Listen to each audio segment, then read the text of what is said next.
आईनी तरमीम को किसी सूरत सपोर्ट नहीं करेंगे, हुकूमत बिल मुअख्खर कर दे, मौलाना फजलुर रहमान का हुकूमत से मुतालबा।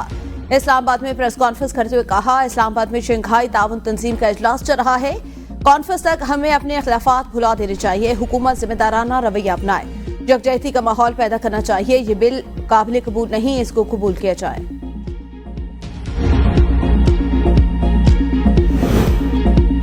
मुनहरिफ अरकान के वोट शुमार होंगे, सुप्रीम कोर्ट ने आइन के आर्टिकल 63A नज़रसानी केस का फैसला कलअदम करार दे दिया। तफसीली फैसला बाद में जारी किया जाएगा। सुप्रीम कोर्ट ने 63A आइन की तशरीह के मामले में नज़रसानी अपीलें मंजूर कर ली। 5 रुकनी बेंच का गुज़िश्ता फैसला मुअत्तल। चीफ जस्टिस काजी फाजीजा ने फैसला सुनाते हुए बताया कि अपील मुतफ़िका तौर पर मंजूर की जाती है। आर्टिकल 63A की तशरीह के केस पर जस्टिस मजहर आलम का इख्तिलाफी नोट 30 जुलाई को याद आया, जबकि बेंच की अक्सरियत ने तफसीली फैसला 14 अक्टूबर को जारी किया।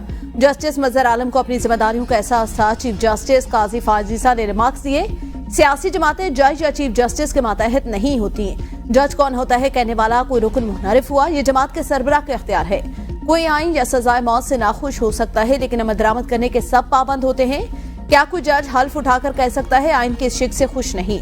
हर डिक्टेटर कहता है तमाम करप्ट अरकान असम्बली और ऐवान को खत्म कर दूंगा, सब लोग मिलिट्री रिजीम ज्वाइन कर लेते हैं, फिर जमहूरियत का राग शुरू होता है। चीफ जस्टिस ने रिमार्क्स दिए, दुनिया में किसी जमहूरी मुल्क में वोट ना गिनने का कानून नहीं। उम्मीद है एक दिन हम भी मैच्योर जमहूरियत बन जाएंगे।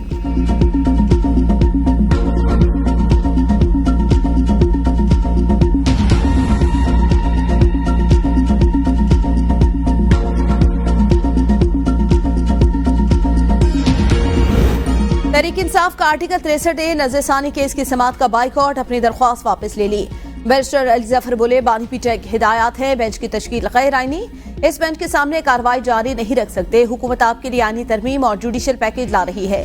तासुर है अदालत हॉर्स ट्रेडिंग की इजाजत देगी, जिस पर चीफ जस्टिस काजी फाजीजा ने रिमार्क्स दिए, आप हद क्रॉस कर रहे हैं, हम आपको तौहीन अदालत का नोटिस कर सकते हैं, आप फैसले से पहले तौहीन आमेज बातें कर रहे हैं, ये बहुत बड़ा बयान है, ऐसी बातों की इजाजत नहीं देंगे, हम आपकी इज्जत करते हैं, आप हमारी इज्जत करें। हॉर्स ट्रेडिंग क्या होती है आपको हम बताएं तो आपको शर्मिंदगी होगी। अदालतों का मजाक बनाना बंद करें, कल आपने एक तरीका अपनाया, आज दूसरा तरीका अपना रहे हैं। जस्टिस जमाल खान मदुखेल बोले, आप कैसे कह सकते हैं हम हॉर्स ट्रेडिंग की इजाजत दें? अदालत ने 63A पर अपनी राय दी, कोई फैसला नहीं। अगर सदारती रेफरेंस पर फैसला नहीं, राय है, तो इस पर अमल दरामद कैसे हो रहा है? क्या सदर ने कहा था ये राय आ गई, अब एक हुकूमत को गिरा दो?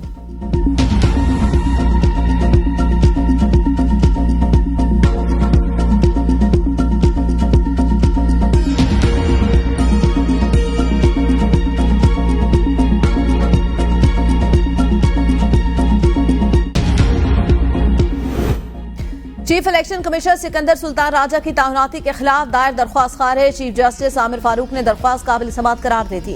दरख्वास्त गुजार अकमल का मौकफ था, सिकंदर सुल्तान राजा ताउनाती के वक्त हाजिर सर्विस ब्यूरोक्रेट थे। सुप्रीम कोर्ट फैसले के मुताबिक सीनियर सिविल सर्वेंट को ताउनात नहीं किया जा सकता।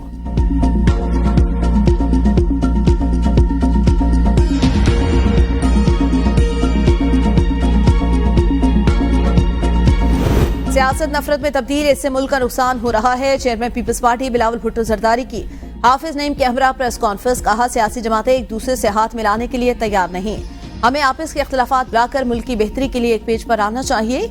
अंदरूनी मसले अपनी जगह, फलस्तीन इशू पर एक होना पड़ेगा। इसराइल फलस्तीन के 69 शहरियों को शहीद कर रहा है।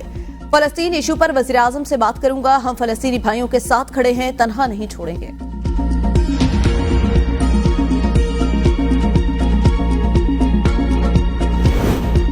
आज पाकिस्तान की तारीख का स्याह दिन, पीटीआई की सीटें उन्हें देने का फैसला आया जिन्हें अवाम ने नामंजूर किया।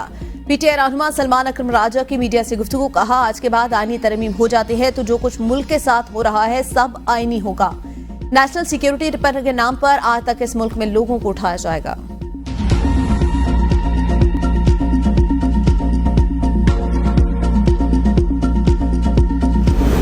मेरे घर मैयत हो और आप ढोल बाजे लाएं तो जूते ही खाएंगे, रियासत की रेट चैलेंज करेंगे या करना चाहते हैं तो चैप्टर क्लोज। बानी पीटीआई आजादी और गुलामी से निजात की बात कर रहे हैं। बानी पीटीआई का प्यादा अली अमीन गंडापुर आग बरसा रहा है।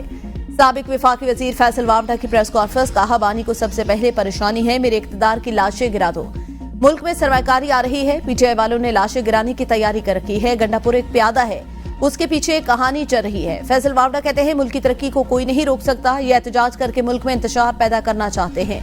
आप सोचें, अरशद शरीफ की शहादत का फायदा किसको होना था? आलिया मीन गड्डापुर की जिंदगी भी खतरे में है। कानून रेड जोन में आने से मना कर रहा है। आप कहते हो डी चौक आएंगे। आपको परेशानी है, आरपीपीएस का मसला हल होने जा रहा है। पेट्रोल सस्ता हो रहा है, मजीद सस्ता होता जाएगा। पानी पी चाय को गुंडागर्दी की सियासत करनी है तो देख लेते हैं सियासी फतह किसकी होती है और दफन कौन होता है। मैंने फैज हमीद से मुतालिक बोलने पर तकालीफ उठाई। बानी पीचाई ने फैज हमीद को आर्मी चीफ बनाना था। मैं मौजूदा हुकूमत का फैन नहीं हूं। मैंडेट की बात करें तो 2018 में हमने चोरी किया, आज जहां हो गया।